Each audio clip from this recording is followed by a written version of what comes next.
Berlanjut ke bagian akhir dari fondasi teknis yang wajib dikuasai, kita akan membahas elemen yang menentukan ketajaman, nilai estetika, hingga fleksibilitas pasca produksi, yaitu fokus, stabilitas, komposisi, dan format file. Aspek pertama yang sangat krusial adalah fokus dan stabilitas. Untuk mendapatkan gambar yang tajam, Anda harus memilih mode fokus yang tepat. Gunakan AFS atau one shot untuk subjek diam, dan beralihlah ke AFC atau AI servo saat memotret subjek bergerak seperti pada acara event atau olahraga. Selain fokus, stabilitas adalah kunci agar foto tidak kabur.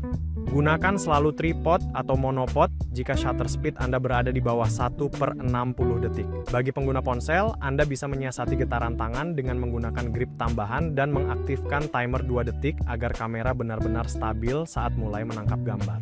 Selanjutnya, kita masuk ke aspek seni dalam fotografi, yaitu komposisi. Ada 4 teknik dasar yang secara instan dapat meningkatkan kualitas visual Anda, yaitu rule of thirds, leading lines, framing, dan negative space. Khusus untuk kebutuhan foto komersial, pastikan Anda merangkum pesan visual dengan formula yang efektif.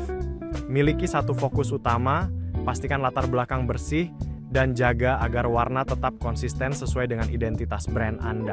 Terakhir, Anda perlu menentukan format file yang paling sesuai dengan kebutuhan. Jika Anda menginginkan fleksibilitas maksimal saat proses editing karena jangkauan dinamis atau dynamic range yang lebih luas, pilihlah format RAW. Meskipun ukuran filenya akan jauh lebih besar, namun untuk publikasi cepat di media sosial atau kebutuhan e-commerce, format JPEG atau HEIF adalah pilihan yang lebih praktis karena ukurannya yang kecil dan sudah siap digunakan. Dengan menguasai seluruh fondasi teknis mulai dari segitiga exposure hingga format file ini, Anda kini memiliki bekal yang lengkap untuk menciptakan karya fotografi yang tidak hanya indah secara visual, tetapi juga profesional secara teknis. Memasuki slide berikutnya, kita akan membahas mengenai pencahayaan dengan membedah patokan praktis yang berbasis pada Standar Nasional Indonesia atau SNI serta realita yang kita hadapi di lapangan.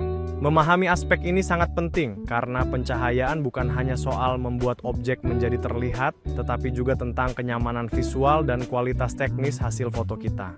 Dalam konteks formal, SNI Konservasi Energi pada sistem pencahayaan telah memberikan referensi mengenai level iluminasi ruang yang diukur dalam satuan lux guna menunjang kenyamanan visual.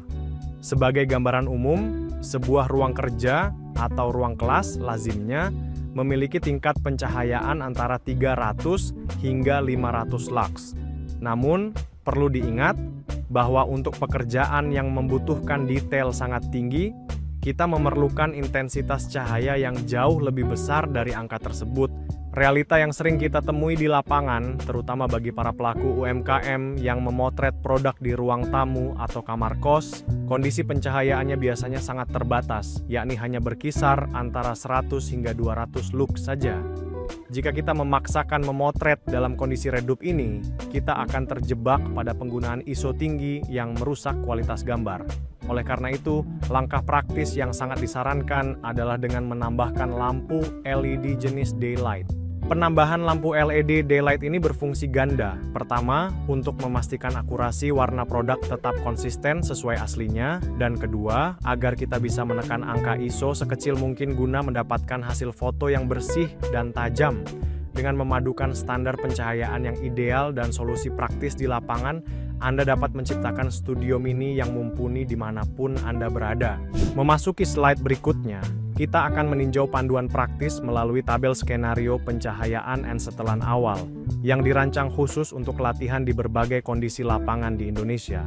Tabel ini sangat berguna sebagai acuan cepat agar Anda tidak perlu menebak-nebak setelan kamera saat berada di lokasi pemotretan. Skenario pertama adalah kondisi klasik yang sering dihadapi pelaku UMKM, yaitu memotret di ruang tamu tanpa lampu tambahan dengan perkiraan cahaya hanya 100-200 lux. Dalam kondisi ini, Anda terpaksa menggunakan bukaan lebar f2.8 dan ISO tinggi antara 800-1900 yang berisiko memunculkan noise dan blur.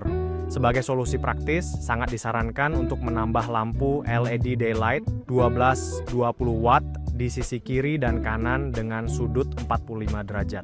Jika Anda menggunakan dua lampu LED tambahan, perkiraan cahaya akan naik ke 400-900 lux sehingga Anda bisa menggunakan setelan yang lebih ideal, yaitu f5 point NAS dan ISO rendah 200-400 untuk hasil yang tajam dan warna yang stabil. Jangan lupa gunakan white card untuk memastikan akurasi white balance Anda. Selanjutnya, untuk skenario pasar malam atau street food dengan cahaya minim 50-150 lux, Anda bisa memanfaatkan lampu kios sebagai key light utama. Gunakan bukaan f1.8 hingga f2.8 dan jaga shutter speed di 1125 detik agar objek tetap fokus meskipun ISO harus naik ke rentang 1600-200. Untuk momen ikonik seperti sunset di pantai Parangtritis, Anda akan menghadapi kontras cahaya yang sangat tinggi. Gunakan bukaan f8 dan ISO rendah 100-200, lalu arahkan metering spot ke muka subjek agar tidak gelap, serta gunakan bantuan fill flash atau pantulan reflektor untuk menerangi area bayangan. Terakhir, untuk keperluan presentasi di kelas atau kampus, dengan pencahayaan standar 300-500 lux, Anda bisa menggunakan bukaan f4 hingga f5 point NAS dengan ISO 400.